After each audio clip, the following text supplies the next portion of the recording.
Yeah,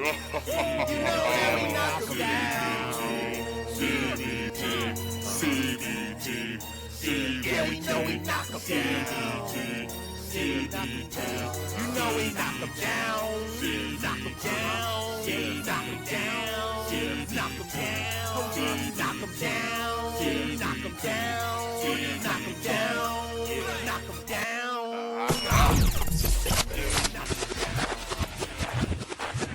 What up, YouTube? It's your boy Big Cool coming to you from Colossal Boxing Talk along with Elton. And we're here with former WBC super middleweight champion Anthony the Dog Direll. How you doing today, champ? I'm alright, can't complain. Alright. First question is, how does it feel to be fighting in your hometown, especially at this time with the unfortunate water crisis that's happening there? Well, I'm not fighting in my hometown. I'm fighting in Atlantic City. Oh, I thought y'all were fighting in Flint. No, we're not. We're fighting in Atlantic City. Oh, I'm sorry about that. I think I seen on Spike they said y'all were fighting in your hometown. No, Oh. we're fighting in Atlantic City. And I mean, but it's other than that, it feels good. You know, I'm definitely gonna support my city, no matter where we fight at. I'm always gonna be from Flint. You know, I'm born and raised there, and that's what it is. And with the water crisis going on, it just me and my brother definitely gonna help with that situation. It's unfortunate that even happened. You know, everybody deserves clean water, and we want to make our voices heard, not just for us, for everybody, for everybody that lives in Flint that's dealing with this. I have about 7 people, you know, in my family that's dealing, you know, with lead poisoning, and it's terrible because of the bad stuff happened already. I definitely didn't mean to cut you off. I definitely understand it, but could you update us on the situation? I mean, is it getting better, or are they still kind of fighting an uphill battle? It's still the same. I mean, they really don't even have blueprints for the pipes. They don't know where no pipes are. If they dig, they're just digging to see if they hit a pipe. So, I mean, it's bad, man. And they say it can take up to 2 to 3 years to even be fixed. So you got to imagine 2 to 3 years without clean water. Everybody using bottled water for every situation. It's tough, and we need to get this situation resolved as a country, man. Nobody should be living without water. It's like we're a third world country in Flint. But I know it's happening other places. I know they're starting to come out now.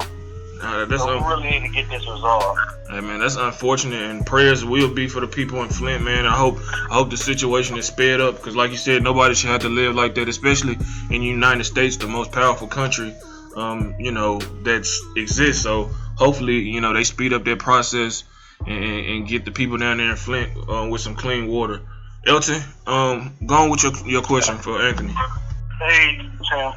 Can you see yourself fighting a mini winner, kind of like the 168 tournament with Jack versus Butte, and also the Gale versus the Gale? You said, do I see myself in the mix? Yeah. I mean, I want to fight all those guys. I want to fight the best. No matter who it is, I'll fight them. You know, just line them up, and I definitely knock them down. It was just, when I lost to Badu, it was just unfortunate. You know, he got the win. I looked at the tape. I just really didn't think he won. You know, as for me to be a champion, him to be coming in as a challenger, he didn't win decisively. If he did win, I didn't see it.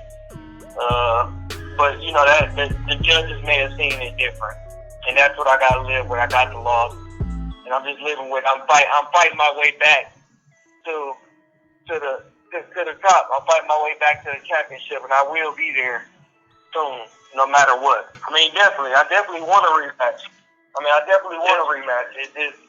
It's like I say, it could be a big fight, you know. And I think most of the people will want to see that rematch. Yeah, I definitely agree. This actually be a good fight. Do you actually think you kind of overlooked him coming in, where him is suffering kind of a huge KO?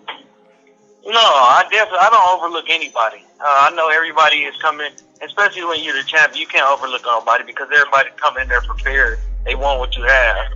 And I definitely didn't come in there overlooking them. I was just flat that night. I mean, everybody has those nights where you feel like crap. Even if you don't do a sport, it's a day that you feel like crap, and it just happened to be that day.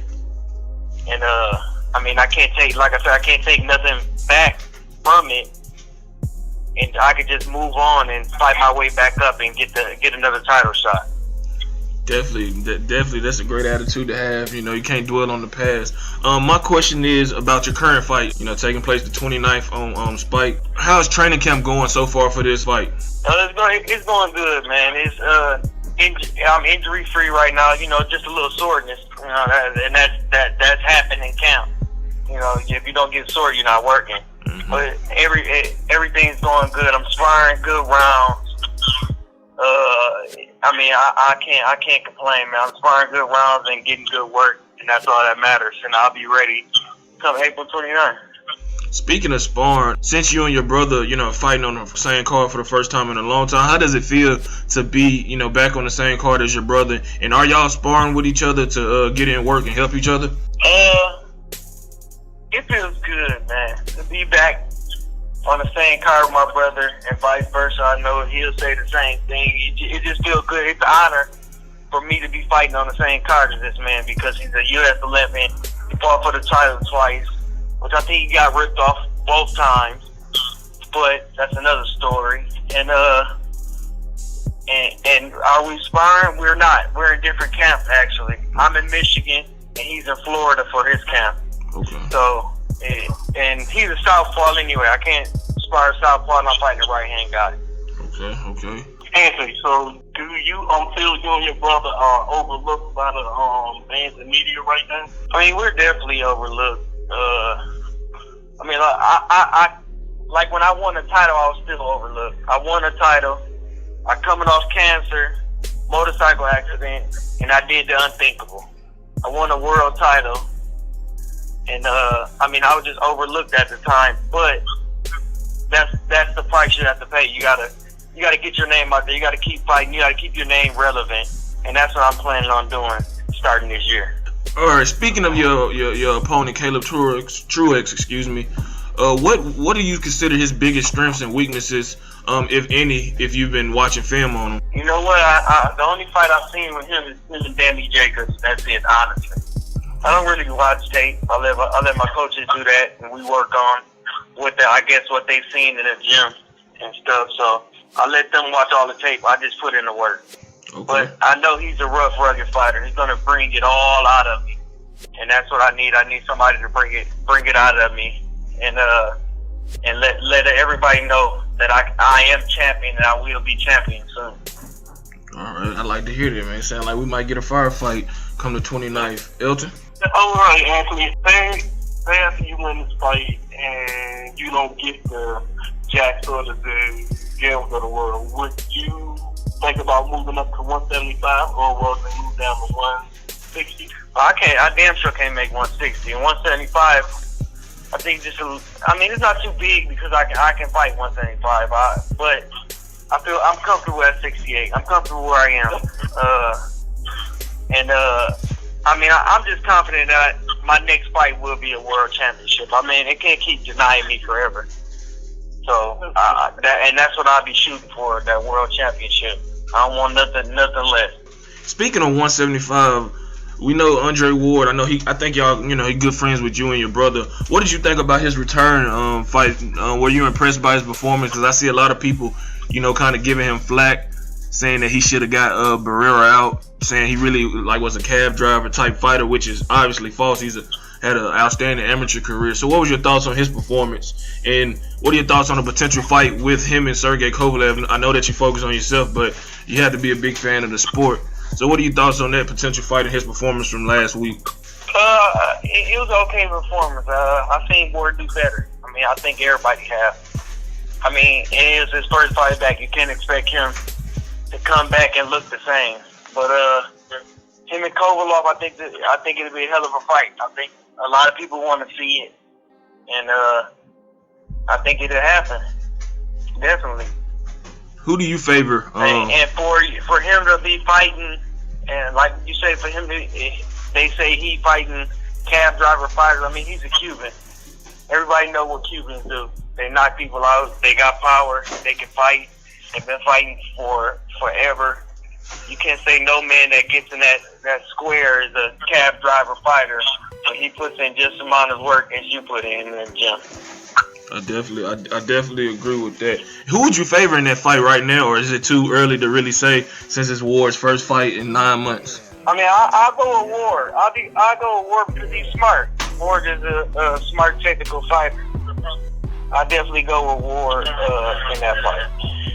Okay, one more question from me before I send it back to Elton for his final question. Would you be interested in fighting the winner of Arthur Abraham and Gilberto Ramirez? They fighting this weekend on the undercard of Manny Pacquiao, 10 Bradley 3. Is that a fight that you would entertain if offered? I mean, I'll fight anybody. Like I say, put the best in front of me, I'll fight him. That's the only way you're gonna be recognized, fighting the best, and that's what I want to do. I want to fight the best. To be the best. Respect that answer, and I definitely love to hear that. Elton, go ahead with your final question before we let Anthony get out of here. All right, Anthony, who is the toughest person you have fought, pros or amateurs, and also the toughest person you've ever sparred? The toughest person I ever fought was Sakio Vika, definitely by far. I mean, he's just a rough fighter, rough, awkward. I mean, straight come forward, straight fighter, and he gon' whatever you give him, he gon' give it back. My toughest sparring, my brother, definitely. I mean, we had a lot of sparring wars. You know, we sparred for 8 to 10 minutes straight, just going and going, bail after bail. So definitely, I gotta say he's my toughest sparring. All right, Anthony. Before we let you, What? go ahead, Elton. I was about to say, was it you and your brother who actually sparred Jay Leon Love? Jay Leon Love, my brother sparred. I sparred Jay Leon Love. You know, we from Michigan, so I sparred him too. My brother's dad, so y'all see on YouTube and stuff. Yeah. All right, before we let you get out of here, Anthony, is it anything you'd like to say to your fans and how they could reach you on social media? Just keep watching. I will become world champion soon. It's a definite. It's a promise that I will have that strap again. If you want to reach me, just reach me at Anthony Direll on everything. There it is, ladies. Facebook, Twitter, Instagram, everything. Well, there it is, ladies and gentlemen. Former WBC super middleweight champion Anthony the Dog Direll. Stay tuned. April 29th. He's fighting PBC alongside his brother Andre Direll on PBC on Spike in Atlantic City. So if you haven't got your tickets, go and get your tickets and prepare to see a great card by two very good fighters.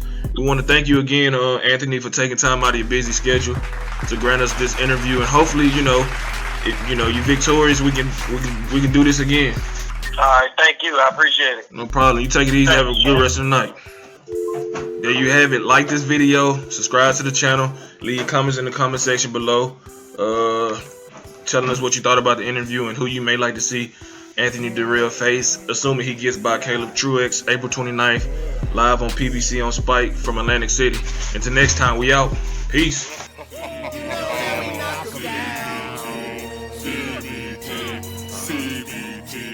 Yeah, we know we knock 'em down. You know we knock 'em down. Knock 'em down. Knock 'em down. Knock 'em down. Knock 'em down. Knock 'em down.